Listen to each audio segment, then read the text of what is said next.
It took over everything. We couldn't even live. We couldn't wake up every day and have normal lives. And finally broke down to the point where I had no other choice. I called Moziah on the phone, and I was crying to her, and I said, I don't know, I can't live this way anymore. I love my significant other. What do I do? You know, I don't know what to do. And she said, if you're serious and you really want Jesus, you have a choice right now, Christina. I'm just going to tell you how it is. And so do you want Jesus or not? And I said, well, I have a job. I had a really good job working in the field that I work in, right, making a significant amount of money. I had an apartment. I had everything that I needed, you know, as far as this earthly realm considers what we need. I told her, I said, I have a good job. I need to at least put in a notice. I have an apartment. I have a lease with my name on the lease. And she's like, no, it's your job or Jesus. And I'm thinking, are you crazy? And she goes, your apartment or Jesus? And I broke down and I just cried and I said, Jesus, from the depths of my soul. She clicked the button and my ticket was bought for less than 24 hours later for me to leave and come to Texas. And I began packing my things. My significant other then came home drunk, beyond drunk, out of her mind. I tried to sit her down and explain that I was taking a spiritual break and that I needed to go, because she knew that about the demons. She knew everything that was going on, and she knew that I needed to spiritually go figure out what the heck was going on and get it right. She began to cry and go and fall on the floor, and she began to state that she would commit suicide, and many times throughout a relationship, lives were threatened, that she would kill me if I were ever with anyone else, that no one could have me, that I was hers, that she couldn't live without me. If I ever left her, she'd kill herself because there's nothing left on this earth for her. And I began to feel this guilt and this overwhelming responsibility, and that's, for a large part, I felt responsible for her soul. I felt I could save her. I felt like I could help her because I knew who God was, and if God is really real, then I could help her. I could do it. I could bring her up from all this stuff, or the Lord brought me up, but it was in the wrong turns and way. Long story short, it got physical. The police were called, and this is where that the Lord gave me a spiritual ear. We ended up, after the physicality, she ended up back on the couch and she was crying, and I was trying to comfort her. And she looked at me and she said, I would never leave you like your father did. And my heart sunk into my stomach, and I began to scream and cry because she knows how significant my father, and that was a huge milestone in my life and something that was hard for me to deal with. And I just began to cry, and she held me, and as she held me, I just embraced her, and I felt myself sinking into her, and everything that I had just said, that I wanted Jesus, everything melted away because I could be with her and she would never leave me.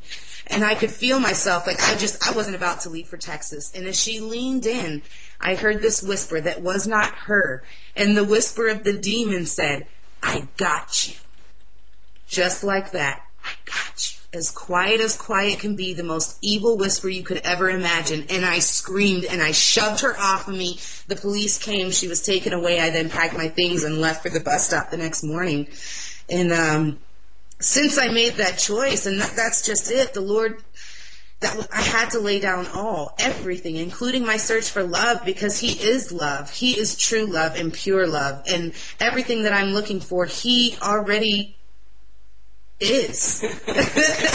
And I had to come to that realization, and once I did, and I let everything go, I walked away from my job without giving a 2-8 notice. I moved and I didn't move all my stuff. I packed my clothes. I came with the clothes on my back. I left everything I had ever acquired in my 10 years of living on my own, of materialistic things, but everything in that house was mine, and I left it all, and I said, I don't care. I want to be able to live.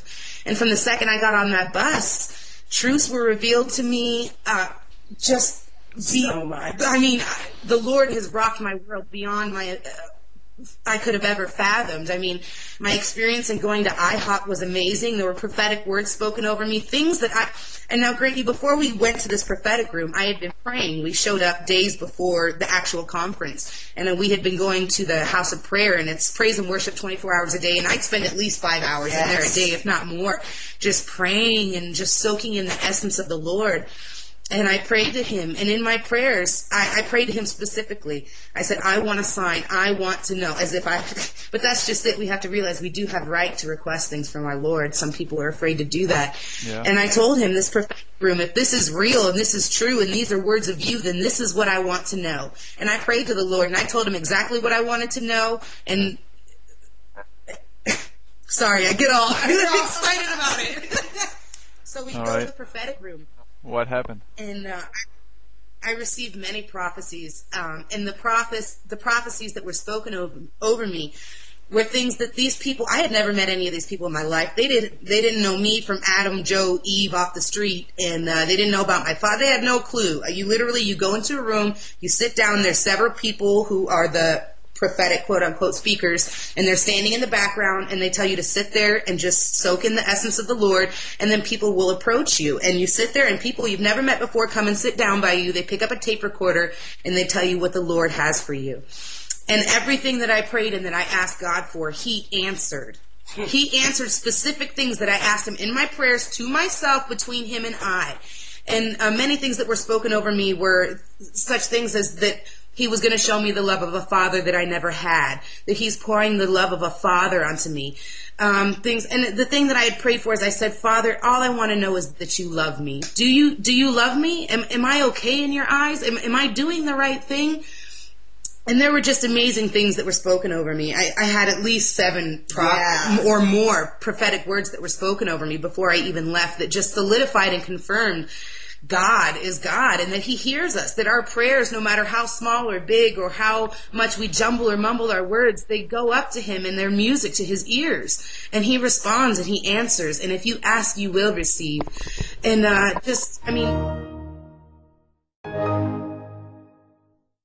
go ahead. Where we left off actually was about IHOP and the prophetic words that were spoken over me. Mm-hmm. But basically, just since I made that choice, the overall choice that we all... Oh, sorry, I forget I have a loud voice. The overall choice that we all have to make in life is who we're going to live our life for.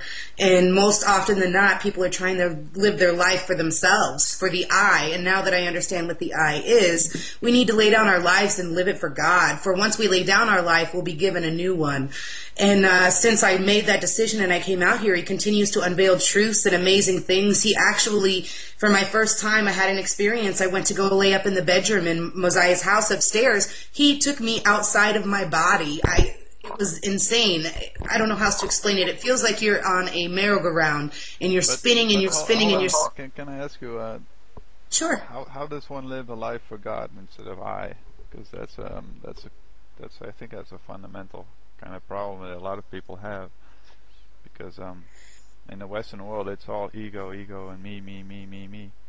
So how do people live the life for God?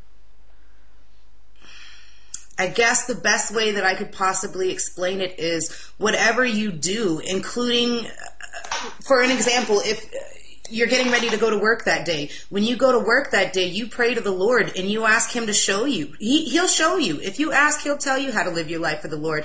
And that's just, I guess, the best way for me to explain it would be, so many people, they want to leave a legacy here. They want people to know who they are, who their true identity is. Everyone in this world is trying to figure out who they are. And when you go deep inside and you really listen for the voice of the Lord, He'll tell you who you are. Our true identity is in Him. This I and this ego and the things that we try and make and portray in this world as I and us, that's truly thoughts of Satan. It's thoughts of the devil.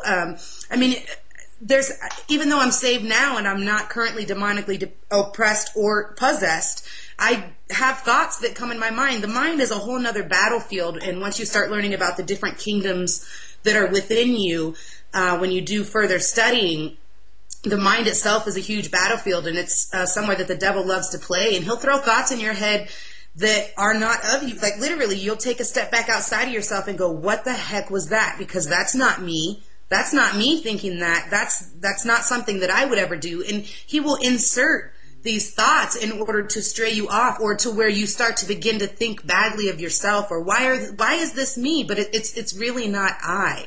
Our true identity is Christ. We are all individual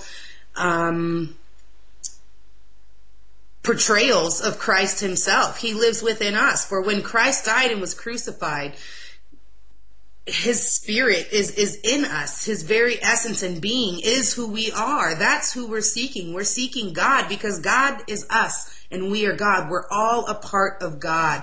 We all collectively come together to form God. I mean, even people that do things that are not of